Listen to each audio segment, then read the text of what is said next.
Jacob Milton নামে একজন গবেষক ও অ্যাক্টিভিস্টের এক চাঞ্চল্যকর দাবিতে তোলপাড় শুরু হয়েছে। তার দাবি, হাদি হত্যাকাণ্ডের মাস্টার প্ল্যানের সাথে সরাসরি জড়িত সেনাপ্রধান জেনারেল ওয়াকার, আর এই প্রজেক্ট বাস্তবায়নে অর্থ দিয়ে সহায়তা করেছেন হাদির আসনের বিএনপি প্রার্থী মির্জা আব্বাস।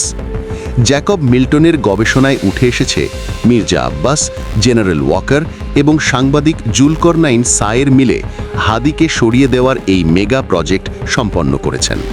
চলুন জেনে নিই এই চাঞ্চল্যকর তথ্যের বিস্তারিত। গোয়েন্দা তথ্য বিশ্লেষণ করলে দেখা যায় বর্তমান উপদেষ্টা পরিষদ দুই ভাগে বিভক্ত। এক ভাগ ডক্টর ইউনুসের অনুসারী আর অন্য ভাগ জেনারেল ওয়াকারপন্থী। হাদি নিহত হওয়ার ঘটনায় 5টি বিষয় এখন স্পষ্ট হয়ে উঠেছে। 1. ডক্টর ইউনুস এবং তার অনুসারী উপদেষ্টারা এই বিষয়ে কিছুই জানতেন না, কারণ তারা সঠিক গোয়েন্দা তথ্য পাননি। 2. সেনাপ্রধান জেনারেল ওয়াকারের নেতৃত্বাধীন প্রশাসনের একটি অংশ এই হত্যার সাথে প্রত্যক্ষ ও পরোক্ষভাবে জড়িত। 3. বিএনপির শীর্ষ নেতাদের সাথে ওয়াকারের সার্বক্ষণিক যোগাযোগ রয়েছে। 4. এই ঘটনা ধামাচাপা দিতে প্রথম আলো, ডেইলি স্টার এবং আল জাজিরার নির্দিষ্ট কিছু সাংবাদিককে ব্যবহার করা হয়েছে। বিডিআর পিলখানা হত্যাকাণ্ডের তদন্ত রিপোর্ট এবং আন্তর্জাতিক অপরাধ ট্রাইব্যুনাল কর্তৃক গ্রেফতারি পরোয়ানা জারি হওয়ার পর ওয়াকারের নেতৃত্বাধীন অংশটি কোণঠাসা হয়ে পড়ে। তারা পুনরায় নিয়ন্ত্রণ ফিরে পেতে মরিয়া হয়ে ওঠে। রয়ের সহায়তায় ডিজিএফআই, এনএসআই এবং অন্যান্য সংস্থার কিছু কর্মকর্তাকে নিয়ে তারা এক নিখুঁত পরিকল্পনা করে।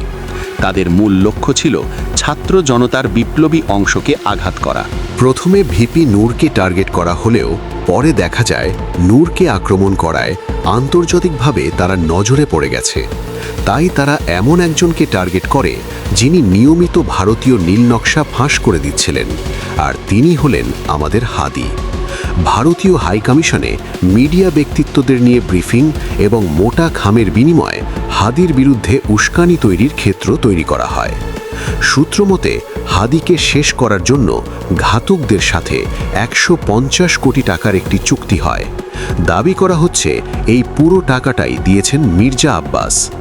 ঘাতক হিসেবে এমন একজনকে নির্বাচন করা হয়েছিল যে হাদির নির্বাচনী প্রচারণায় অংশ নিয়ে তার প্রতিটি পদক্ষেপের খবর রাখত।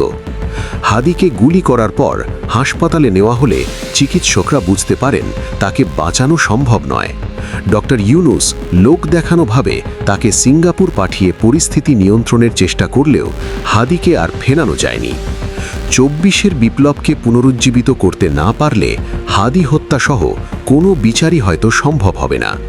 সুপ্রিয় দর্শক, এই চাঞ্চল্যকর তথ্যের সাথে আপনি কি একমত? আসলেই কি এই হত্যাকাণ্ডে ওয়াকার এবং বিএনপির হাত রয়েছে? আপনার মতামত কমেন্ট বক্সে জানান। পরবর্তী ভিডিও পেতে চ্যানেলটি সাবস্ক্রাইব করে আমাদের সাথেই থাকবেন। আল্লাহ হাফেজ।